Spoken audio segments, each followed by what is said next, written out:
Hey there, Night Owl. Welcome back to Boring History for Sleep, the only channel where you can learn about ancient kings, cursed tombs, and 5,000 years of sand, while accidentally passing out mid-sentence.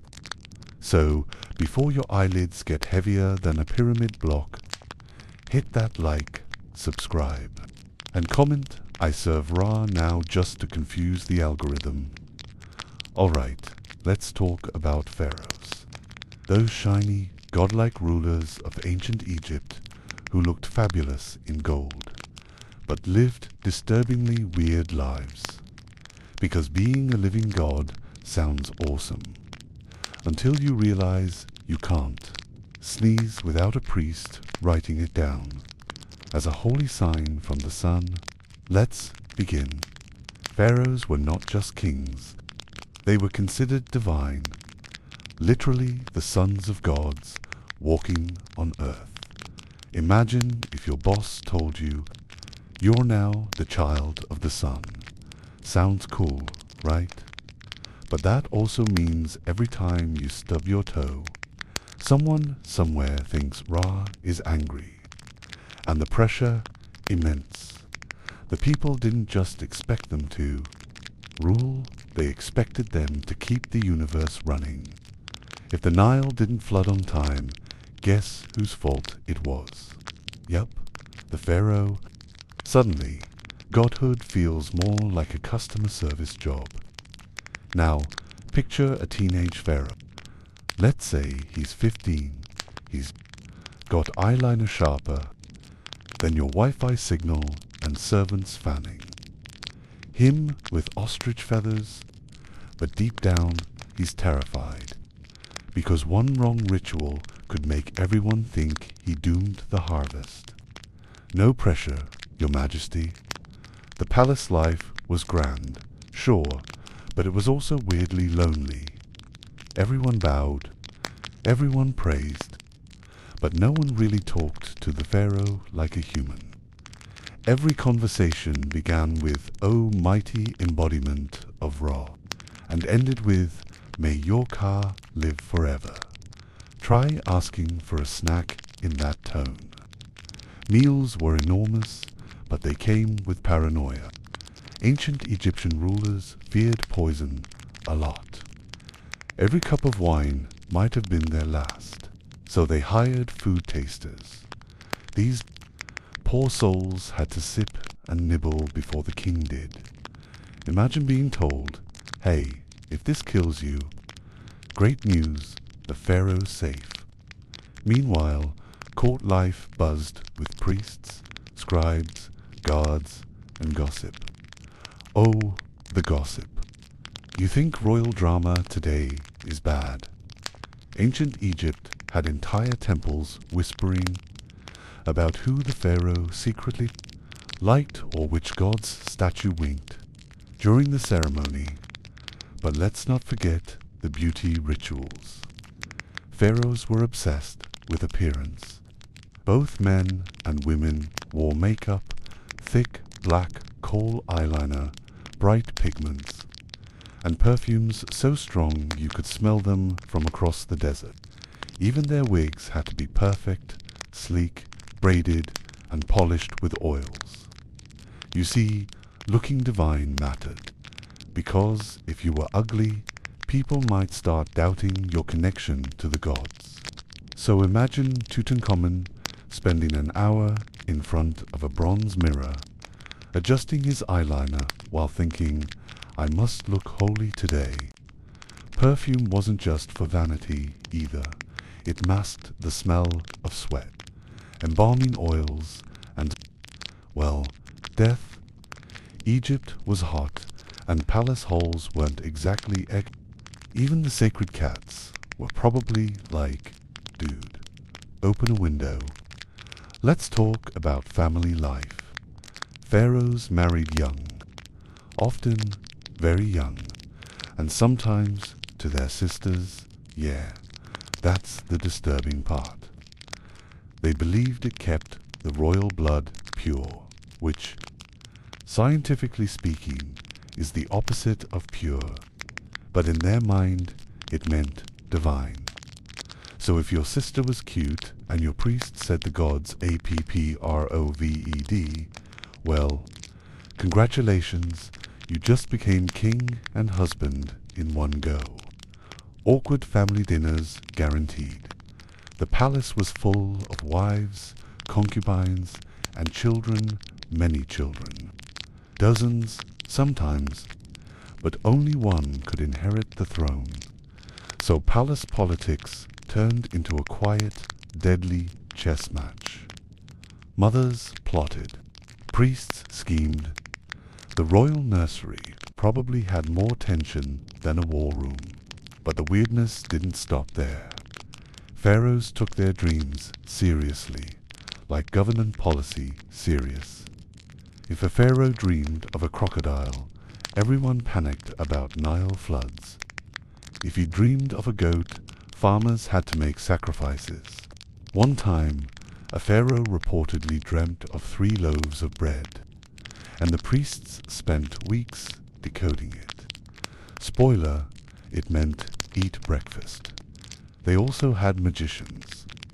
On payroll, the House of Life, a fancy term for Egypt's Hogwarts.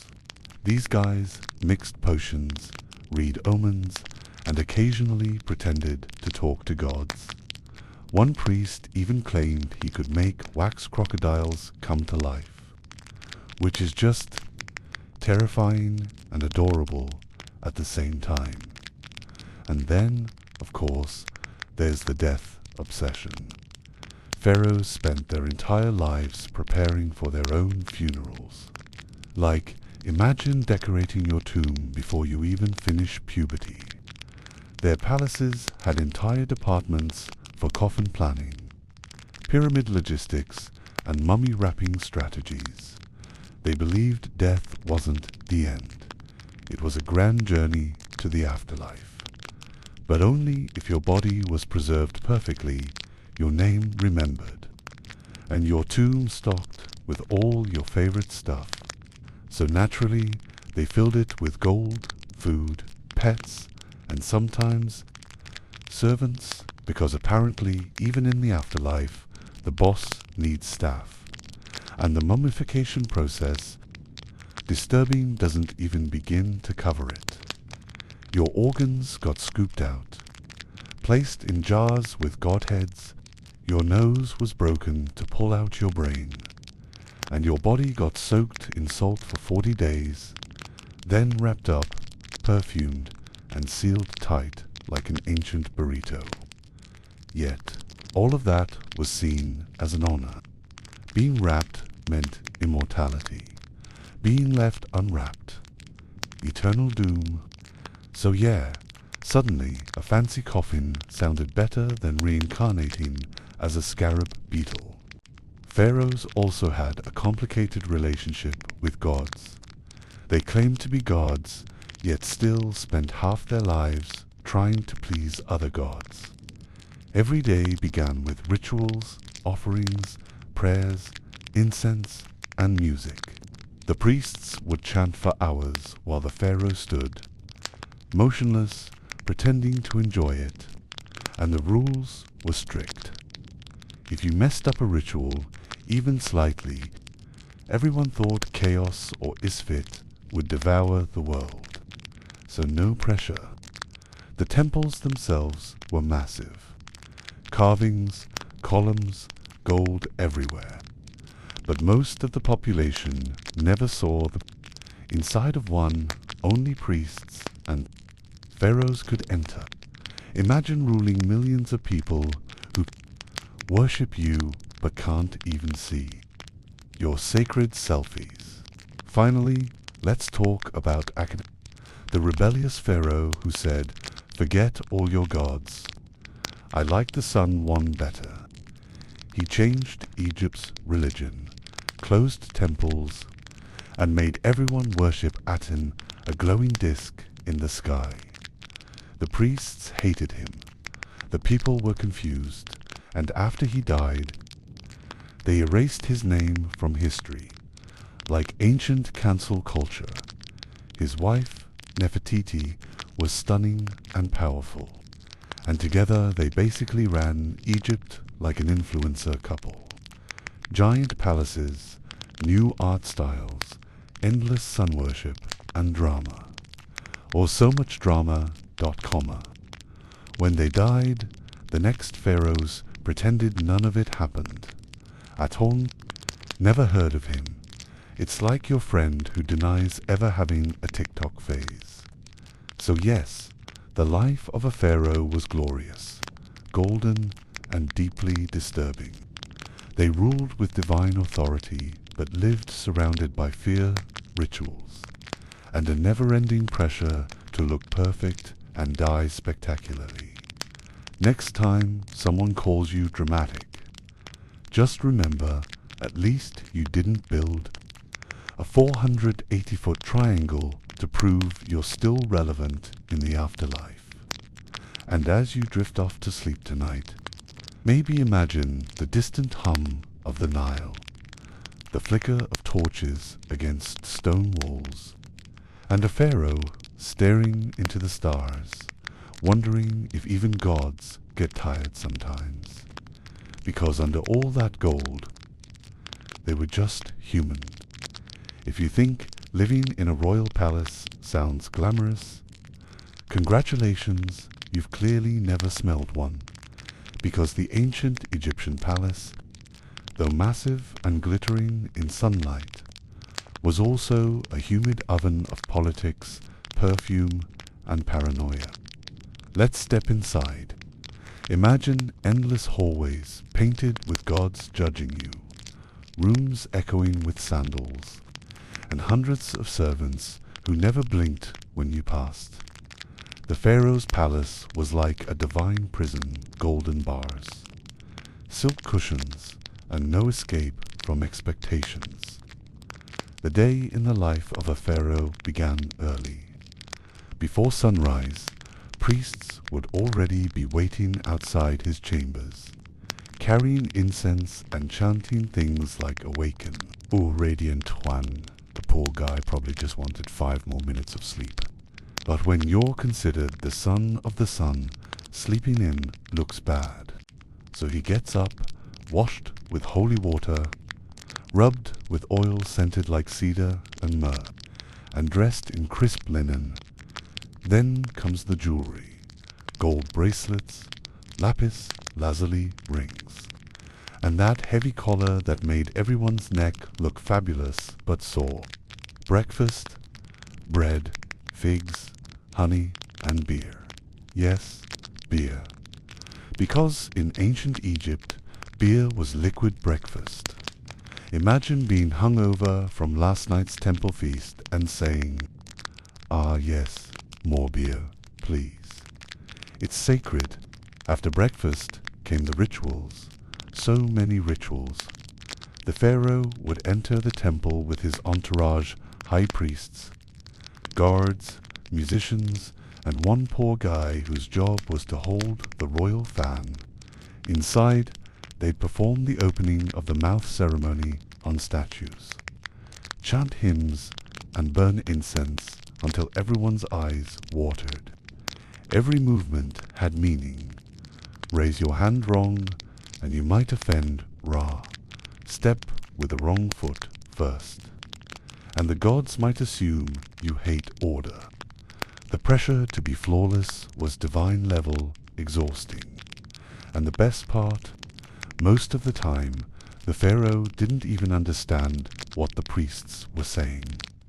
They used ancient hieratic language, so complicated that even scribes had headaches reading it. The pharaoh just stood there nodding like, yes, totally. Praise whoever. When rituals ended, the political circus began. The throne room buzzed with viziers' royal advisors, generals, tax collectors, architects, and priests all trying to convince the pharaoh their idea was divine inspiration. Imagine being the center of every argument, but you can't say no too harshly, because you might anger Marot, the goddess of balance. Corruption was everywhere. Officials skimmed gold from temple offerings. Farmers lied about grain. Priests sold blessings like spiritual merchandise. The pharaoh needed spies, scribes, and loyal guards to keep everyone in check. But even that didn't stop betrayal. Some servants were actually hired by other temples or rival royal wives. Yes, the harem had politics too. Behind every linen curtain, there was gossip, jealousy, and plotting worthy of a Netflix drama. Let's talk about the royal harem, the most misunderstood part of the palace. It wasn't just a room full of wives, it was an entire community. Women, children, servants, guards, and tutors. Some were queens. Others were concubines chosen for alliances. Every one of them hoped their son might one day be king. That meant quiet war. Every smile in the harem could hide a plan. Every gift to a priest could be a bribe. The queen might look serene in her gold crown, but she was always calculating. Letters from ancient archives even show wives accusing each other of witchcraft. My lady's perfume gave me a rash. Surely she summoned Seth against me. And you thought your office politics were bad, Wall? But not all pharaohs handled it gracefully. Take Ramses for example, Ramses the Great. He had so many wives and children that historians gave up counting. Somewhere around child number 100. His palace must looked like a daycare run by a god, yet somehow he managed to rule for 66 years and still find time to carve his face on every available wall. The man was obsessed with himself. Every temple, every statue, every carving, Ramses this, Ramses that, his ego could have filled another pyramid. But hey, if you believed you were divine, maybe self-love was just part of the job description. Still, his harem was peaceful by comparison to others. Some later pharaohs didn't get so lucky. Assassinations, poisonings, and mysterious accidents happened all the time. There's even a record of the harem conspiracy where one queen plotted to murder the pharaoh during his nap. They failed. Moral of the story: never mess with a man who has 200 guards outside his bedroom. Now, the palace also functioned as Egypt's brain. Scribes recorded everything: taxes, dreams, grain, military plans, even gossip. These guys were the bureaucratic heroes of Egypt. Men with inked fingers and back pain from sitting cross-legged all day. Without them, history itself would have vanished into the desert. But the life of a scribe wasn't glamorous. They were basically human photocopiers. Every day, write this decree again, but prettier. And if you messed up one hieroglyph, start over. Imagine doing calligraphy in 40 degrees Celsius heat while your boss yells, "The gods are watching your penmanship." Still, being a scribe was better than being a farmer. Farmers broke their backs for the state, while scribes got shade, beer, and respect. Ancient memes even exist. Scribes drew little cartoons mocking laborers, writing, "The farmer stinks of fish, but the scribe smells of ink and honey." Humility clearly wasn't their thing. The palace wasn't just a political hub, it was a theater of divine performance. Every festival, every victory, every solar alignment became a spectacle. Dancers, musicians, fire bearers, acrobats, all to remind people that the pharaoh was literally chosen by the gods. When a festival for Hathor or Osiris happened, the pharaoh had to act out mythological stories. Sometimes that meant pretending to die and resurrect, or symbolically marrying a goddess. It was part religion, part theatre, part awkward roleplay, and the people loved it. The crowd would chant, the drums would echo through the desert, and everyone would go home feeling the world was still in balance. Meanwhile, the pharaoh probably thought, "I just danced for 5 hours in 40-degree heat, wearing 10 kilos of gold. I deserve a nap." Let's not forget education. Royal children were raised in the palace school, where tutors taught them math, writing, and how to look divine. That last one's not a joke. Posture and grace were royal subjects. The young prince had to learn how to walk like he was floating, how to speak with authority, and how to glare like someone who could order your execution with a flick of eyeliner. Mistakes were not tolerated. If a prince misspoke during lessons, the teacher would say, "You have offended Thoth, god of wisdom." That's like getting scolded in front of an entire pantheon. The daughters of pharaohs weren't idle either. Many became priestesses, diplomats, or sometimes political chess pieces in foreign marriages. A letter from a Hittite king once said, "Send me one of your daughters for alliance." Egypt's response, "We don't give royal women to foreigners." Brutal. The palace pets deserve an honorable mention. Pharaohs loved animals, cats, baboons, lions, and even crocodiles. Yes, crocodiles. The god Sobek was often worshipped through living. Reptiles pampered like celebrities. Perfumed baths, gold jewelry, their own servants, and people say modern influencers are spoiled. Cats, though, ruled them all. Killing a cat, even accidentally, was punishable by death. There are records of families mourning cats with more ceremony than human relatives. Some were even mummified with miniature golden masks. So when you imagine the pharaoh's throne room, don't just think of guards and nobles. Think of cats lounging on sacred chairs while everyone pretends not to disturb them. But under all the grandeur, the palace was a place of fear. The pharaoh couldn't trust everyone. Poisoners lurked. Ambitious nobles whispered. Foreign spies existed. That's why royal guards called the Magi were elite and loyal. Trained in archery, desert survival, and intimidation, they didn't just protect the pharaoh, they also silenced problems. When someone betrayed the crown, punishment was poetic and terrifying. Thieves who stole from temples might lose their hands. Traitors executed and erased from records. Because, for Egyptians, being forgotten was worse than death.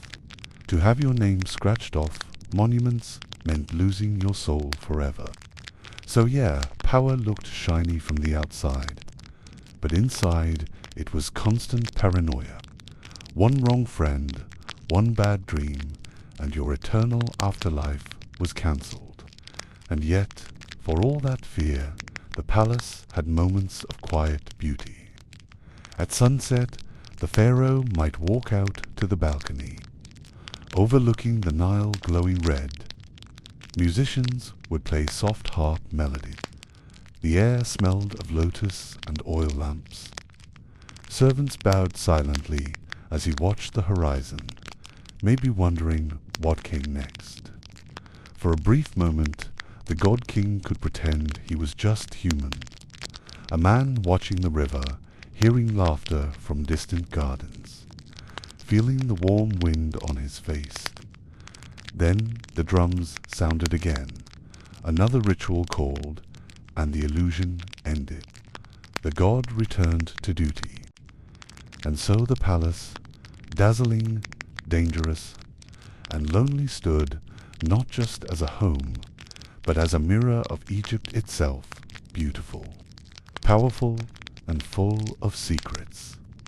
Behind every curtain was ambition, behind every smile, survival. As the moon rose over Thebes, torches flickered, cats purred, and a tired pharaoh whispered a prayer, not for power, but for peace. Because even divine kings dream of silence. Let's be honest, being a pharaoh wasn't just about sitting on a throne, looking majestic and occasionally waving at peasants.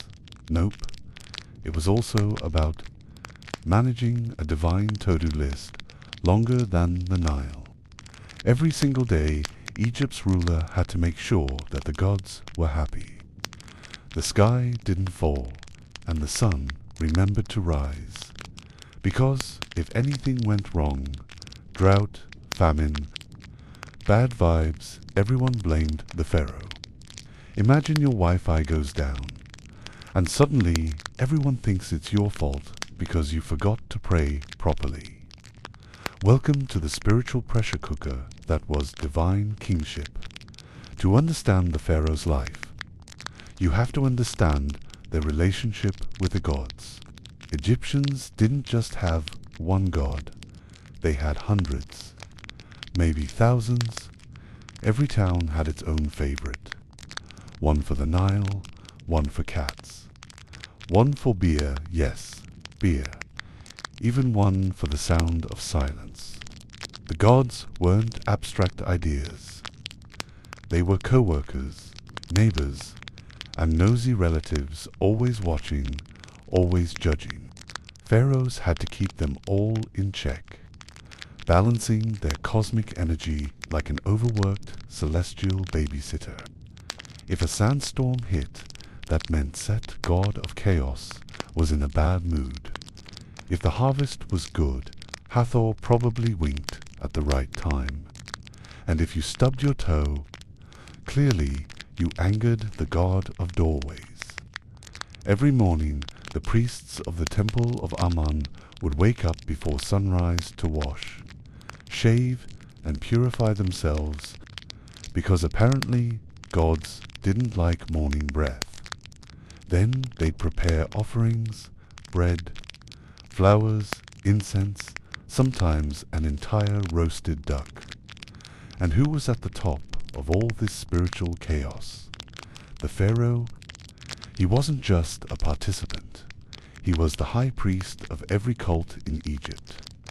Officially, he served every god, every temple, every ritual. Unofficially, that meant hundreds of people did the praying for him while he stood there, pretending to listen. If you walked into one of those temples, it felt like walking into the chest of a sleeping god, cool, dark, echoing with slow chants and the smell of burning oils. The walls were covered in stories of creation, battles, and divine gossip. Hieroglyphs told the story of how the world began, not with a bang, but with a god sneezing order into existence. It sounds poetic, until you realize pharaohs actually funded all that art. Every carving, every statue, every wall of hieroglyphs paid by the state. Built by thousands of workers who probably thought, do we really need another mural of Ore? Let's talk about one of Egypt's most exhausting concepts, Mat. Mat wasn't just a goddess. She was an entire cosmic principle. The idea of truth, justice, and harmony that kept the universe from collapsing into chaos. The pharaoh's job was literally to maintain Mat. If he failed, everything could fall apart. So while normal people worried about taxes or bad harvests, the Pharaoh worried about the fate of reality itself. Fun job. To uphold Mat, the Pharaoh had to make fair judgments, perform perfect rituals, and keep people fed. The priests said the Nile flooded only if Mat was strong. If it didn't, guess who everyone blamed? So imagine the Pharaoh looking out the window, waiting for the flood, biting his nails, thinking, "Come on, river. Don't make me look bad in front of the sun god." Religion wasn't separate from politics. It was politics. Temples weren't just churches. They were banks, schools, hospitals, and fortresses of knowledge. They owned land, livestock, workers, and gold. And who technically owned all temples? The Pharaoh. But in practice, the priests did whatever they wanted. The more power they gained, the more the Pharaoh looked like a puppet. In Thebes, the temple of Amun grew so rich it made kings nervous. One priest reportedly owned more land than the army. That's like your local pastor secretly owning half the country. So pharaohs had to play the godly game carefully. Too nice, and the priests took over. Too harsh, and the gods got offended. It was a celestial balancing act that required both charm and paranoia. Of course, every pharaoh wanted the gods' attention, and the best way to do that was building stuff. Temples, obelisks, statues, pyramids, giant stone love letters to heaven. Pharaohs built temples not just to honor gods, but to flex divine muscle. Hey, look, Ra, I made this 200-foot tower for you. Please bless my dynasty. And because gods supposedly loved height, everything had to point skyward. The irony, most of the workers were peasants who couldn't even enter the temples they built. You build a 60-ton statue, and the priest says, "Thanks. Now go back to your mud hut." Spiritual capitalism at its finest. The more devout pharaohs took things to extreme levels. Take Thutmose III, who claimed he personally talked to gods in his dreams. Or Hatshepsut, who declared that Amun impregnated her mother in spirit form, making her literally the daughter of a god. Convenient political move, really. Then there's Akhenaten, Egypt's most controversial spiritual influencer. He said, all these gods, too many, let's go minimalist. So he shut down temples, erased old gods, and told everyone to worship Aten, the sun disk. For the first time in Egyptian history, there was monotheism. One god, one pharaoh, one very angry priesthood. They called it heresy. He called it enlightenment. Art changed overnight. People went from stiff poses to natural, emotional ones. You could see the royal family kissing, laughing, even holding babies. It was all sunshine and weirdly long skulls, until Akhenaten died. Then the next ruler said, "Nope," and erased everything. Statues smashed. Names chiseled out. Egypt's first religious rebrand was cancelled within a decade. Let's talk about the afterlife, Egypt's favorite obsession. While we treat death like a mystery, they treated it like a vacation plan. The Book of the Dead was basically a guidebook. 101 ways to navigate eternity without getting eaten by monsters. You had to pass tests. First, the weighing of the heart. Your heart would be placed on a golden scale, weighed against a feather, the feather of Mat. If your heart was lighter, congrats. You get eternal life. If not, a demon crocodile named Amit ate you forever. Now, imagine being a pharaoh. You've lived rich, powerful, worshipped by millions. But in the afterlife, you're still getting judged by a feather. Talk about humbling. Of course, pharaohs cheated the system, or at least tried to. They filled their tombs with spells, charms, amulets, and food. Some even wrote fake confessions to fool the gods. I have never lied, never stolen, never used too much eyeliner. Their tombs were like cosmic resumes dear afterlife. Please consider my application for eternity. The richer the pharaoh, the longer the paperwork. The tomb of Seti, I had corridors filled with scenes of him greeting gods like old friends. Hey Osiris, how's eternity treating you? But even with all that prep, the fear of death never left them, because being forgotten, that was the real death.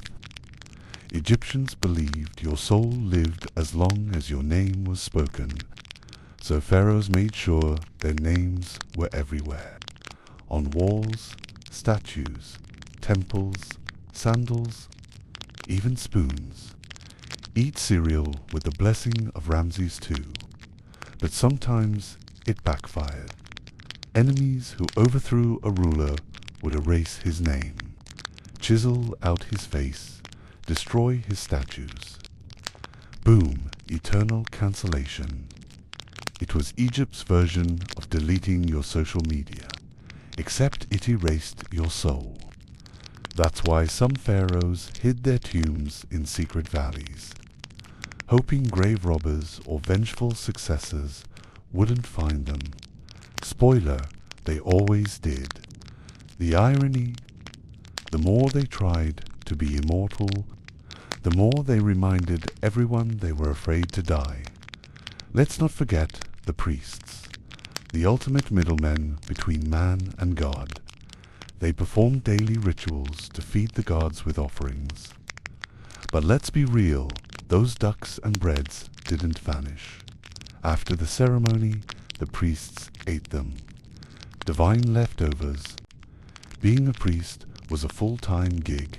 Shave your head, bathe 4 times a day, abstain from certain foods, and live inside a temple that smelled like incense and dust.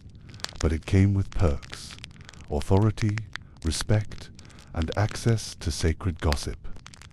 Priests were the only ones who read the secret spells, wrote prophecies, and controlled temple wealth. In a way, they were Egypt's first accountants, except with more eyeliner. Religion also had its darker side, magic. Egyptians called it Heka, the divine force that powered the universe.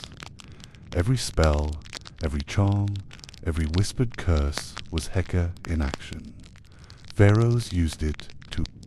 They had protective amulets, cursed dolls for enemies, and magical texts buried under their beds.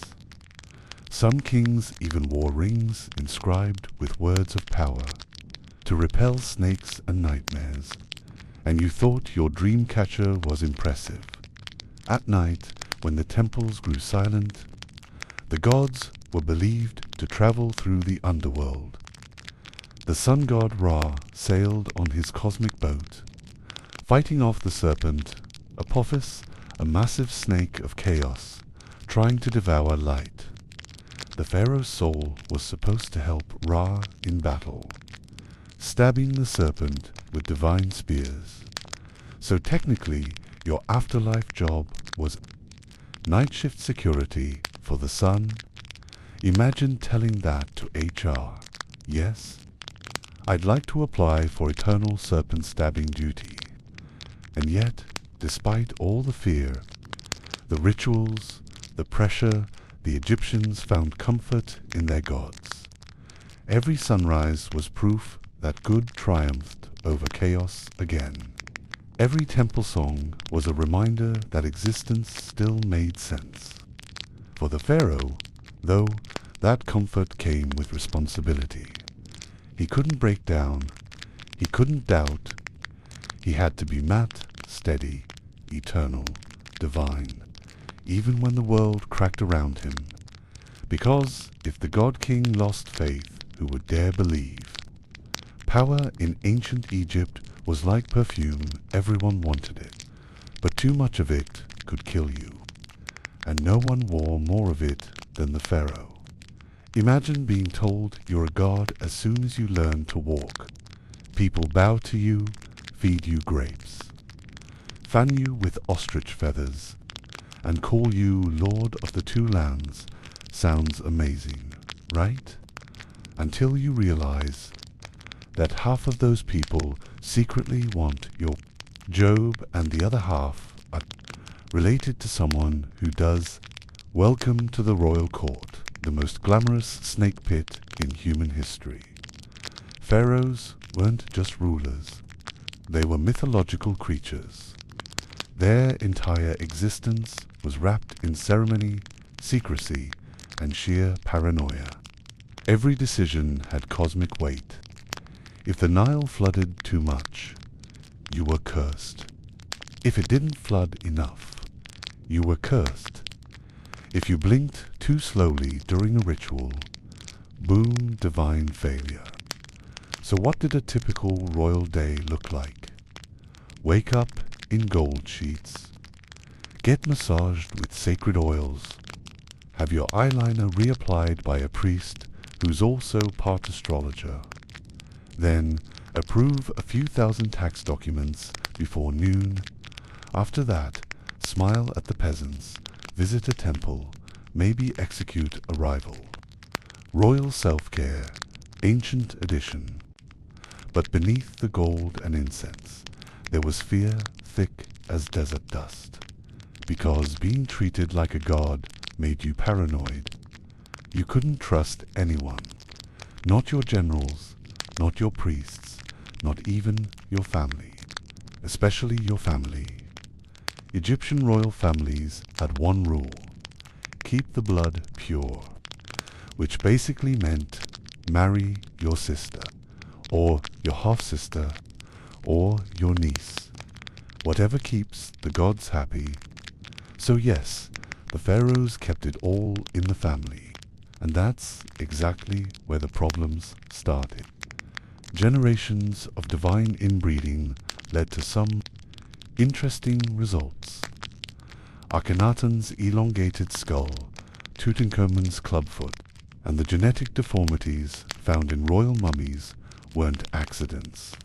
They were consequences of godly obsession. Turns out, the divine gene pool wasn't as infinite as they thought. But love in Egypt's royal world was rarely about love. It was strategy. A daughter's marriage could seal peace with Nubia.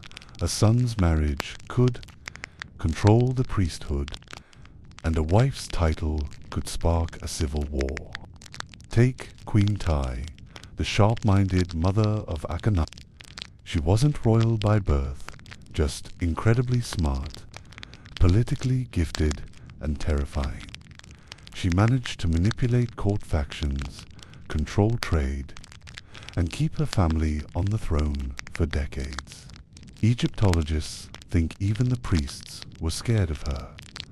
Then there's Nefertiti, whose beauty launched 1,000 statues. She wasn't just a queen, she was she performed rituals, gave orders, and possibly ruled alone after Akhenaten's death. Her face might be famous, but her disappearance, still a mystery. Some say she died. Others say she changed her name, put on the crown, and ruled in disguise. Pharaoh, queen, ghost, who knows? Royal life wasn't quiet. The palace buzzed with gossip, rumors, and plots thick enough to choke a crocodile. Servants whispered. Scribes gossiped. Nobles smiled too wide. And pharaohs learned quickly anyone could be an enemy. even the guy holding your fan. Poison was the ancient world's favorite problem solver. A little too much lotus wine, and suddenly the God King was with the ancestors. Historians still debate which pharaohs were murdered, but let's be real, most of them were suspiciously dead. Let's talk about one of the juiciest scandals, the harem conspiracy of Ramses III. It was basically a royal soap opera, but with more daggers. Ramses III was old, powerful, and had too many wives. One of them, different tie. Because apparently Egypt only had 5 names. Wanted her son to become pharaoh. Problem, he wasn't first in line. Solution, murder the king. So she gathered servants, guards, magicians, and even palace scribes. They plotted for months, casting spells, forging documents, sneaking weapons into the palace, but when they struck, the assassination failed. Sort of. Records show Ramses III's throat was cut, possibly during a festival. The conspirators were caught, tortured, and forced to take their own lives. Ancient Egypt's version of, "We strongly suggest you resign," permanently. When scientists later scanned Ramses III's mummy, they found his neck slit to the bone. Guess the conspiracy wasn't as messy as history made it sound. Being pharaoh wasn't just a political burden, it was physical. You had to look perfect all the time. Golden skin, straight posture, timeless beauty. They wore layers of linen in the blazing sun, jeweled collars heavier than gym weights, and crowns that probably gave them neck pain. Their makeup wasn't fashion, it was armor. The kohl eyeliner protected against sunlight and infection. The red ochre on their lips symbolized vitality. Even perfume was magical, made from rare oils believed to repel evil. So next time you see an Egyptian statue with flawless contour, remember that was literal divine skincare. But image was everything. A pharaoh's statue wasn't a portrait, it was propaganda. Even old or sick rulers were carved with young, muscular bodies. Wrinkles, erased, scars, vanished, because gods don't age. Ramses II lived into his 90s. But every statue shows a man in his 20s, abs, posture, eternal smirk. Basically, the world's first use of facial. Even death didn't stop the photo ops. Pharaohs were mummified to perfection, organs removed, faces filled, skin wrapped, jewels inserted. It was less a funeral, more a luxury spa treatment for eternity. Let's talk about the Valley of the Kings. From the outside, it's just a dry canyon. But beneath the rock, it's an entire underground city of tombs, each one a mansion for the dead. The pharaohs abandoned pyramid building after too many tomb raids and decided to hide their bodies in secret chambers. Tomb workers carved stairways, painted walls with underworld maps, and filled rooms with treasures, golden thrones, chariots, cosmetics, even board games, because eternity, apparently, is really boring. But here's the sad irony. Nearly every tomb was looted. Within a few centuries, grave robbers had stolen gold, jewelry, and mummies. The only reason Tutankhamun's tomb survived was dumb luck. It got buried under debris from another tomb. So when Howard Carter opened it in 1922 and whispered, "I see wonderful things," he was staring at one of the rare moments when history didn't delete itself. But even before death, pharaohs obsessed over legacy. they built monuments taller than imagination, just so future generations wouldn't forget their names. Ramses II carved his face on cliffs, temples, and statues across Egypt. He basically invented self-branding. But immortality came with a curse. Memory fades. Kings once worshipped like gods became trivia questions. Their temples crumbled, their names lost in dust. Their mummies sold on black markets.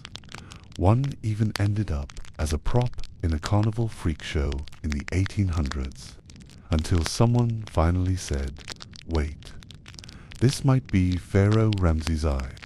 It's tragic, but poetic. The men who built eternity couldn't escape decay. Now, let's zoom in on the psychology of all this power. Imagine being told every breath you take controls the sun. Every smile, every ritual, every gesture, cosmic. At first, it feels intoxicating. Then, it becomes suffocating. Many pharaohs isolated themselves completely. They spoke only through officials, appeared rarely, and lived behind layers of ritual. They became symbols more than people. When you live in gold and worship, surrounded by Yasmin, you stop being human. And when you stop being human, reality slips away. Some scholars think that's why Akhenaten broke tradition. He wanted freedom from divine expectation. Others think he simply lost it. But that's the paradox. To be treated like a god, you must sacrifice what makes you human. Even the most powerful rulers were haunted by one thing: time. Egyptian religion said life was a cycle. The sun dies each night, reborn each dawn. So pharaohs tried to imitate that, to live forever, to be reborn in names, statues, and myths. But every empire crumbles eventually. The Nile floods, the sands shift, the gods changed their masks. Pharaohs spent lifetimes chasing eternity, only to become subjects of museum glass, their bones stared at by tourists with iPhones. Maybe, in the end, immortality isn't golden tombs or carved stone. Maybe it's the stories that still echo thousands of years later. When someone whispers their names again, let's get one thing straight behind every shining pharaoh. There were about 10,000 people sweating, starving, and pretending to enjoy it. Because while kings were busy being divine, someone had to cook, clean, shave, oil, paint, and carry them around. Welcome to the real ancient Egypt, where luxury smelled like perfume on top of sweat, and every golden hall hid 1,000 sighs. Royal Egypt looked perfect from a distance. Marble floors, gold ceilings, lotus perfume floating in the air. But zoom in, and you'd see a servant kneeling behind every pillar, quietly polishing the same wall for the 10th time because Ra deserves reflection. The palace wasn't quiet. It buzzed with footsteps, whispering scribes, humming musicians, and clanging bronze plates. The pharaoh's world was a living machine powered by invisible hands. They called them those who served the house of life, which sounds beautiful, until you realize that the house of life meant someone else's house. Servants in the royal household came from everywhere. Villages, conquered lands, noble families offering their children for prestige. Some were born into service. Others were gifts to the gods or the throne. They were trained like soldiers, each with a rank. At the top, the royal butlers, who poured the pharaoh's wine and sometimes whispered secrets in his ear. Then came the groomers, who oiled the royal body with cedar and frankincense. Imagine your job is literally to moisturize a god, and below them the cleaners, the cooks, the linen folders, the fan bearers, and the unfortunate ones, those assigned to remove royal waste. You think you've had a bad day at work. Try explaining to your ancestors that your career highlight was carried. Pharaoh's chamber, pot during solar rituals, yet for all the hardship, being a palace servant was considered an honor. You got better food, better housing, and most importantly, proximity to power. Sometimes that meant survival. Sometimes that meant disaster. Because if something went wrong, a broken vase, a delayed meal, a bad omen, guess who took the blame? Not the pharaoh, not the nobles, the servants, always the servants. There are records of workers being beaten for wrinkles in the royal linen, or for speaking before being addressed. One papyrus describes a servant who sneezed during a ceremony, and was immediately whipped for disturbing the God King's aura. Ancient Egypt, the birthplace of workplace anxiety. Let's talk about the scribes, the nerds of Egypt. They didn't haul stones or scrub floors. They hauled knowledge. Armed with red pens and papyrus scrolls, they were the data analysts of the ancient world, and they knew it.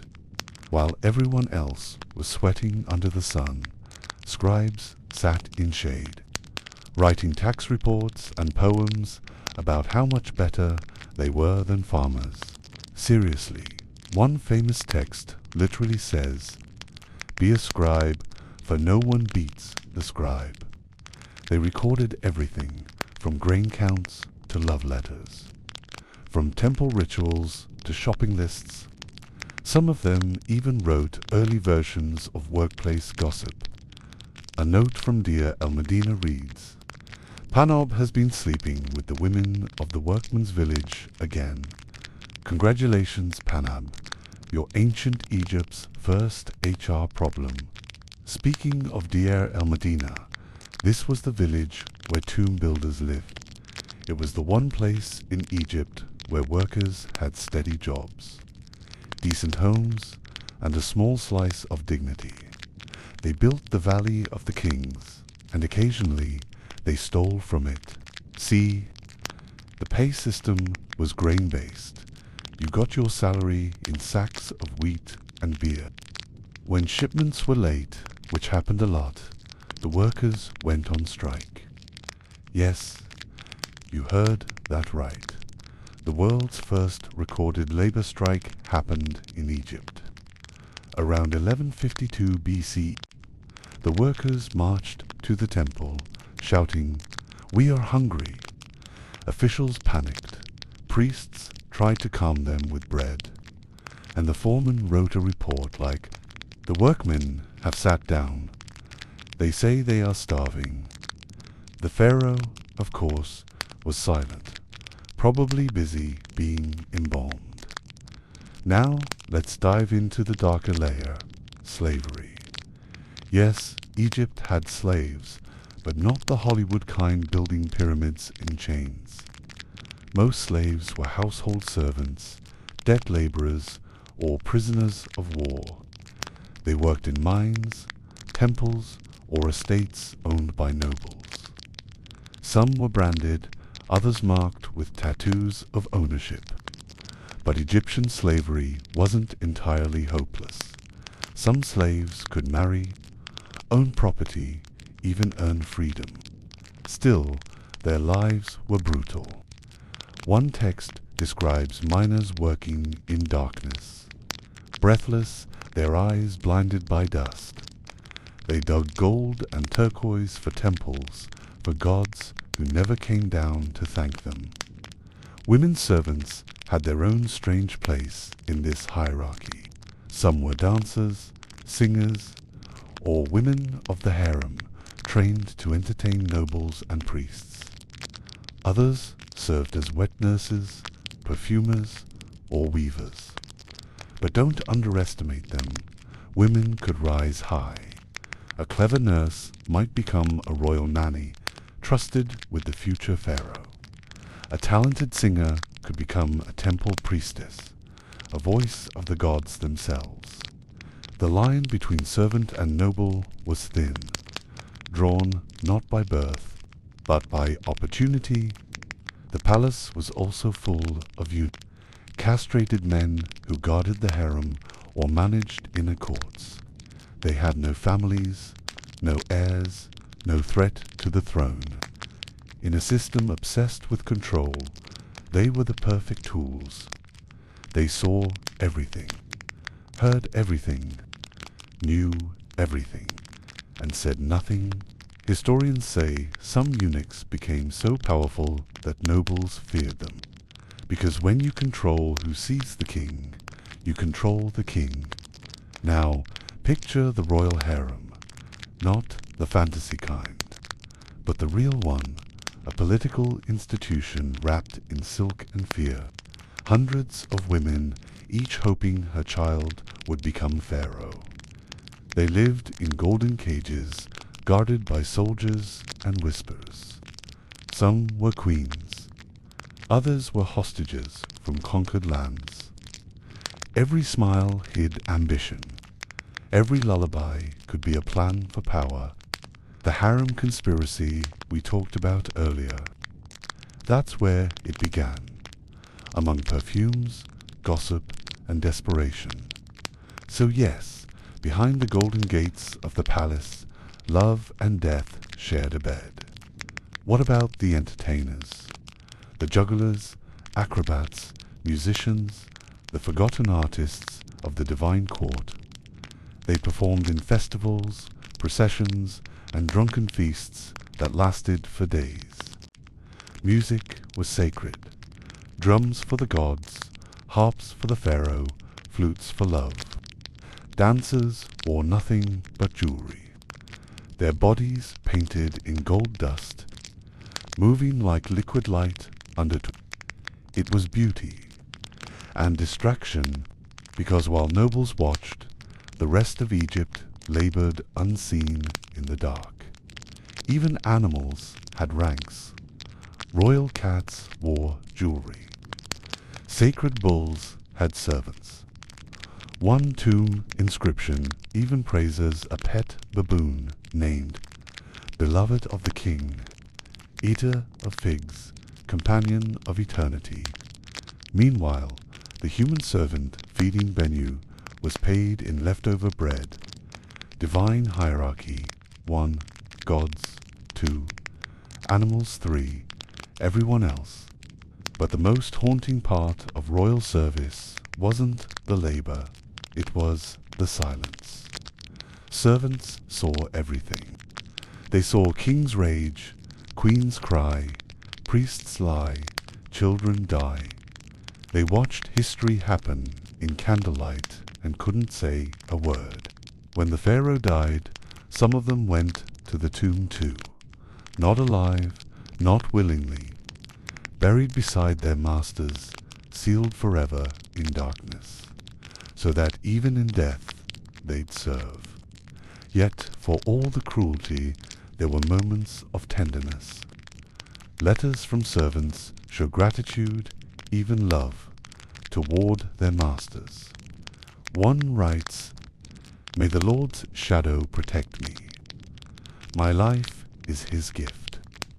It's hard to tell if it's devotion or survival instinct, but maybe that's the point. For every name carved in gold, there were hundreds written in dust. And dust, after all, lasts longer. By the time a pharaoh turned 30, he was already thinking about death. Not in the "oh no, I'm getting old" way, more like, "I better start building my forever house made entirely of stone and curses." Because in ancient Egypt, life was just the tutorial level. The real game started after you died, and for pharaohs, there was no respawn. If they messed up their afterlife, that was its eternal unemployment. So, naturally, they spent most of their reigns preparing for that one final journey. You'd think being king of the world would keep you busy enough, but nope. Every day had a small reminder. Hey, Majesty, don't forget to plan your death palace. Let's start with the tomb, the ultimate status symbol. Peasants got buried in the dirt. Nobles had small chapels, but the pharaoh, he got a whole mountain turned into architecture. The bigger your tomb, the more divine you looked. Because nothing says immortal God like a structure visible from space. The early pharaohs went all in pyramids, massive ones. These things required tens of thousands of workers, decades of labor, and logistics so intense it would make NASA sweat. Imagine being the architect. So, Your Majesty, where would you like the giant 2.5 million block triangle placed? But here's the twist. Pharaohs didn't actually live to see their own pyramids completed. Many died halfway through construction, leaving others to finish or loot them. It's the ancient Egyptian version of pre-ordering a mansion. You'll never move into. Then there was the mummification process. Oh, it's not as glamorous as the movies. First, they removed your brain through your nose. Not joking. A special hook tool, one aggressive swirl, and bye-bye thoughts. Then they scooped out your internal organs, because you can't take your spleen to paradise, but they didn't throw them away. No knowledge organ was carefully stored in its own canopic jar, guarded by protective deities. Imagine labeling your jars. Lungs do not mix with kidneys. Very organized, very divine, and of course the heart stayed inside. The Egyptians believed it was the seat of your soul, your morality, your memories, basically the ultimate USB drive of your life. When you died, your heart was weighed against a feather. If it was lighter, congrats. You made it to the field of reeds, ancient Egypt's version of heaven. If not, well, a crocodile-lion-hippo hybrid monster named Amit would eat it. So yeah, no, pressure to live ethically. Pharaohs obsessed over this. Every ritual, every law, every temple built was partly to ensure that their hearts wouldn't embarrass them later in front of the gods. Even taxes had a spiritual purpose, funding the construction of the pharaoh's eternal real estate. And speaking of real estate, the Valley of the Kings became the VIP, neighborhood of the afterlife. No more flashy pyramids. They drew too much attention from thieves. So pharaohs started hiding their tombs underground like ancient secret bunkers. Ironically, it made the tomb raiders more interested. Inside those tombs, oh, the details were insane. Walls covered in colorful paintings, showing the pharaoh's journey to the next world, battling demons, sailing celestial rivers, shaking hands with gods who looked like birds. Every inch said, this guy was important. Please don't loot his stuff.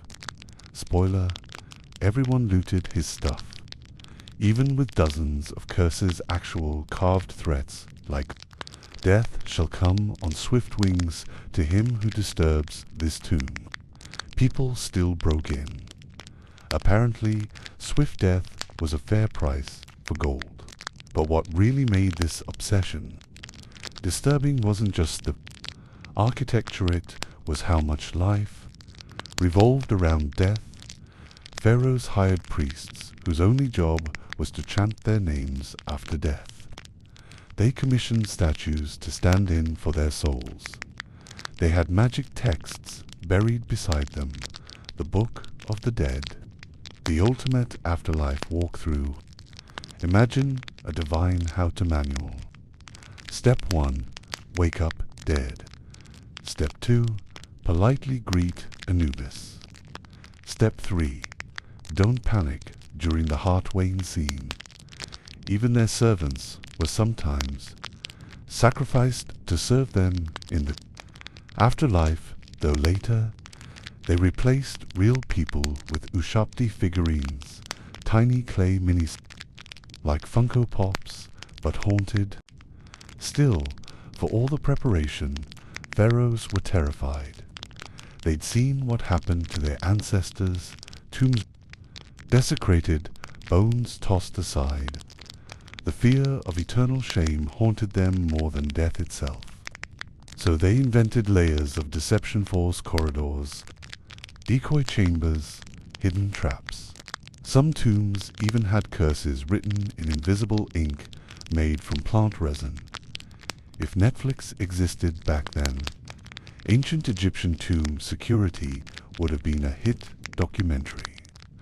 And the irony, all this effort to hide themselves only made archaeologists more obsessed with finding them thousands of years later. The pharaohs wanted peace. They got tourists. Even their mummies couldn't rest. Centuries later, they were shipped to museums, unwrapped under bright lights poked by scientists. Imagine training your whole life for the afterlife, and then ending up as a display in a glass box while someone takes selfies beside your coffin. But perhaps the saddest part of this afterlife obsession was how lonely it was. A pharaoh could command armies, build monuments, and declare himself divine, but he could never escape the shadow of death. Every sunrise reminded him it was one day closer to sunset. Every temple he built was secretly his tomb in disguise. They surrounded themselves with gold, but all that glitter was fear. Fear of being forgotten, fear of failing the gods, fear that, despite all the rituals, their hearts would be heavy. So they doubled down more temples, more statues, more hymns. They made their names echo in stone, hoping sound would outlast flesh. And in a way, it did. We still say their names. We still tell their stories. Maybe that's the real afterlife they were chasing, not paradise, but memory. The disturbing truth isn't that the pharaohs worshipped death. It's that they were terrified of it. So they built a civilization to pretend they weren't. And as the sand covered their tombs, a century swallowed their empires. Maybe they finally understood. Immortality isn't about gold or God. It's about being remembered by people who will one day fall asleep to your story. Power never dies easily, and in Egypt it refused to die at all. Because while most people worried about harvests or sandstorms, the pharaohs had a different concern: how to stay powerful even after death. You see, the Egyptians didn't separate religion and politics. They married them, wrapped them in linen, and called it divine law. Being pharaoh wasn't just a job. It was a sacred performance that had to continue forever, even if the actor was dead. Let's start with the priests, those clever, linen-wrapped politicians disguised as holy men. They didn't wield swords. They wielded hymns, scrolls, and access to the gods. And that made them terrifying, because if they said the gods disapproved of you, your reign could collapse faster than a mud brick hut in a sandstorm. So the pharaoh had to play a constant balancing act to appease the gods, appease the priests, appease the people, and somehow not lose his mind It was divine multitasking. Take the Temple of Ammon in Thebes. It was basically a state within a state. The priests of Ammon owned land, collected taxes, and commanded an army of scribes. At one point, they controlled 1/3 of Egypt's wealth. Imagine being king and realizing your local church is richer than your throne. But pharaohs weren't helpless. They had their own tricks, like promoting new gods to undercut the old ones. That's exactly what Akhenaten did. He woke up one day and said, "Actually, there's only one god, and his name is Aten, the sun disk." The priests of Ammon, visible confusion. Akhenaten's religious reform was revolutionary and kind of suicidal. He shut down temples, built a new capital, and made himself the high priest of the new god. The idea was simple. If he controlled worship, he controlled faith. The result? Chaos. The economy crumbled, the people panicked, and the old priests quietly sharpened their metaphorical knives. After Akhenaten's mysterious death, Egypt went oops. Never mind, and erased his name from history like he'd been an embarrassing typo. They literally chiseled him out of monuments. That's ancient cancel culture. It shows how fragile divine authority really was. You could be a living god today, a ghost with bad PR tomorrow. Still, every pharaoh tried to immortalize themselves politically. They carved their names into everything. Temples, statues, even rocks in the desert no one would ever see. If there was a flat surface, a royal scribe was carving hieroglyphs on it. Because in Egypt, existence depended on memory. If your name was forgotten, your soul died a second death. So pharaohs went to ridiculous lengths to be remembered. Ramses II built so many statues of himself that archaeologists once joked there must have been two of him. He plastered his name on all the monuments to basically ancient graffiti. Ramses was here, but that obsession had consequences. When the empire weakened, future rulers started recycling monuments, literally carving their own names over previous pharaohs. You'd think it was bad manners. To them, it was survival. Because if no one remembered your name, you might as well never have ruled. Meanwhile, politics inside the palace was like a slow-burning soap opera. Advisors schemed, queens whispered, generals waited. Every decision had to balance loyalty, fear, and divine theater. One wrong move, and the living god could end up embalmed earlier than planned. Take Hatshepsut, the queen who ruled as a pharaoh. To legitimize her reign, she wore the ceremonial beard, dressed like a man, and ordered artists to depict her with broad shoulders and no curves. Because in Egyptian logic, divine apparently meant masculine. But when she died, her successor, Thutmose III, erased her name from monuments to another round of divine censorship. The message was clear. Immortality wasn't guaranteed. It was political warfare fought with chisels. And while all this power drama unfolded, the average Egyptian farmer just wanted predictable floods and cheap beer. The pharaoh could claim to control the sun. But if the Nile didn't rise on time, everyone suddenly lost faith. So the pharaoh's authority wasn't only about grandeur, it was about water levels. Divine power, yes, but hydrology was the true god. Still, it's impressive how organized this cosmic bureaucracy was. Everything in Egypt existed in service of Mathabal, the order, the universal harmony. Pharaohs weren't just rulers. They were maintainers of Mat. Their job was to keep chaos, called Isfit, at bay. Every judgment, every sacrifice, every temple was part of this balance. The moment a ruler failed to uphold Mat, the whole cosmos was at risk. That's a lot of pressure for one guy wearing a snake hat. And because eternity was the ultimate goal, legacy became the currency. The priests used it. The generals used it. Even the architects used it. When you built something massive for the pharaoh, you weren't just making a monument. You were buying your own ticket into collective memory. But the cruel truth was that immortality through politics didn't last either. Dynasties fell. Thebes crumbled. Tombs were plundered. Temples became quarries.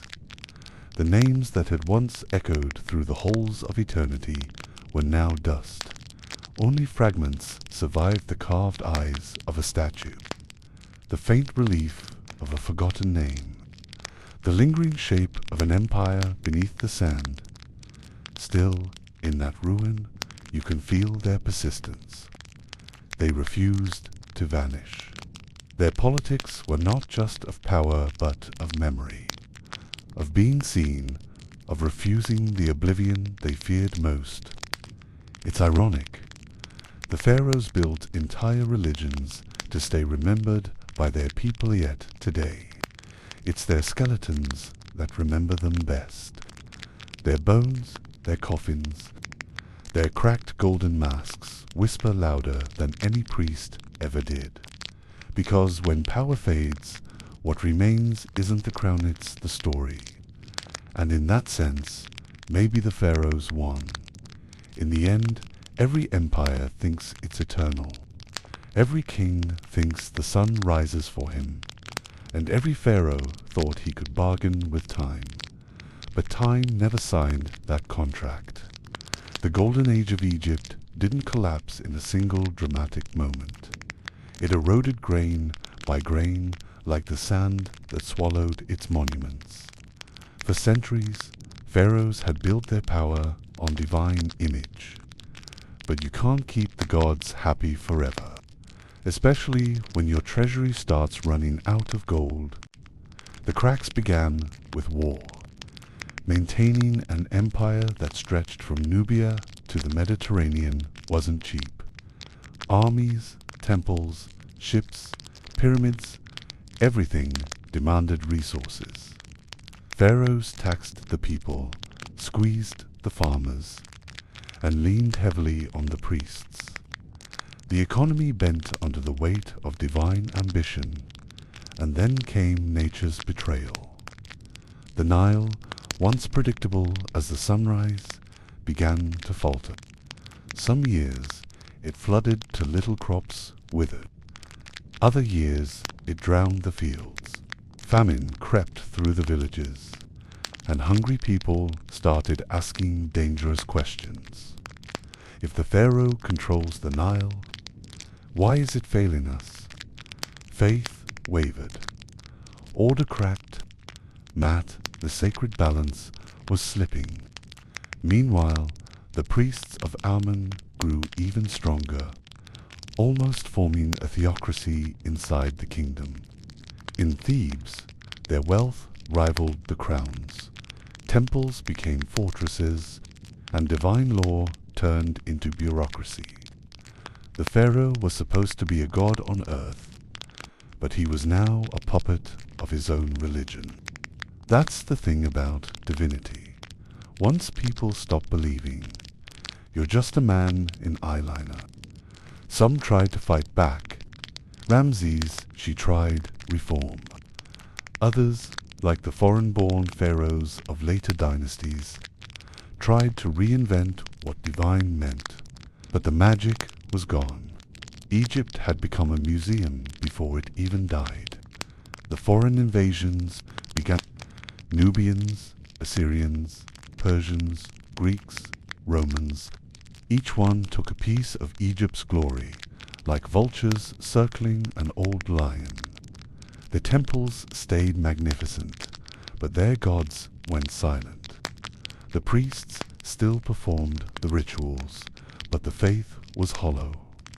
And then one day, the last hieroglyph was written. No one could read them anymore. The language of the gods became meaningless marks on stone. The pharaohs had spent their lives chasing immortality through monuments, mummies, and myth. But immortality isn't made of stone. It's made of stories, and those, too, faded under the desert sun. Still, the desert is funny that way. It erases, but it also preserves. For thousands of years, the tombs slept under layers of sand, perfectly sealed, perfectly forgotten. And then, centuries later, the living came digging. When Howard Carter opened Tutankhamun's tomb in 1922, he didn't just find gold. He found the echo of an entire civilization whispering from the darkness. He found the truth the pharaohs could never see. Immortality isn't about living forever. It's about being rediscovered. And that's the irony of it all. The pharaohs built pyramids to reach the heavens. But their names survived because modern humans couldn't resist shiny things. The curse of the mummy. It wasn't death. It was curiosity. Today, we line up in museums, staring at the embalmed faces of people who once ruled the world. Their crowns are gone, their empires dust, but somehow they're still here, not as gods, but as ghosts of ambition. We whisper their names, Ramses, Akhenaten, Hatshepsut, Tutankhamun. We remember them, and that, in the end, is what they always wanted. Maybe that's the secret lesson behind the disturbing life of pharaohs. They tried to conquer time, but time made them legends instead. And that, my sleepy historians, is how the pharaohs lived in as gods. But as men who were terrified of being forgotten, their pyramids became puzzles, their temples became tombs, and their stories became bedtime whispers. If you made it this far, congratulations, you've just survived 3,000 years of divine drama. Now, go ahead, hit that like button. Subscribe for more boring history for sleep. And remember, even gods fade, but good stories never do. Good night.